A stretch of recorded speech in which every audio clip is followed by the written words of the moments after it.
Uncle, আপনি আমাদেরকে যে কথাগুলো বললেন, আমাদেরকে আশা দিলেন, এগুলো কি শুধুই কথার কথা যেমন অন্যান্য রাজনৈতিক নেতারা বলে থাকেন? আপনি কি সত্যি আমাদের দিকটা ভেবে দেখবেন?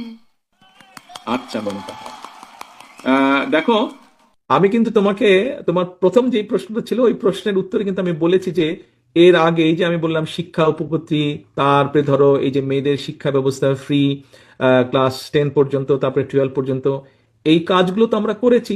তারপরে এই যে বাধ্যতামূলক প্রাথমিক শিক্ষা আইন যেটা, এই কাজগুলো তো আমরা করেছি আগে, তাই না? জি। বিএনপি যখন এর আগে রাষ্ট্র পরিচালনার দায়িত্ব ছিল, তুমি হয়তো তখন হওনি, কিন্তু তোমার আব্বু আম্মু তখন ছিলেন। তুমি আব্বু আম্মুকে জিজ্ঞেস করলে জানতে পারবে, তোমার টিচারদেরকে জিজ্ঞেস করলে তুমি জানতে পারবে যে বিএনপি যখন আগে দেশ পরিচালনার দায়িত্ব ছিল তখন বিএনপি কাজগুলো করেছে।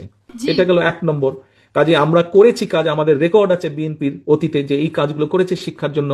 সেই জন্যই মেয়েদের এনরোলমেন্ট বেড়েছে, মেয়েরা এগিয়ে গিয়েছে, ছেলেরাও যেমন এগিয়েছে মেয়েরাও সাথে সাথে এগিয়েছে। এই গেল একটা।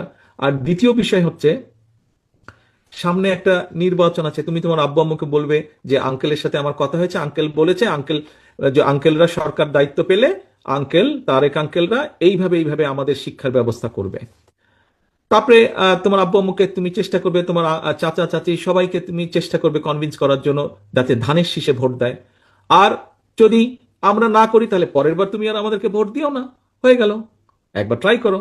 জি, অসংখ্য ধন্যবাদ।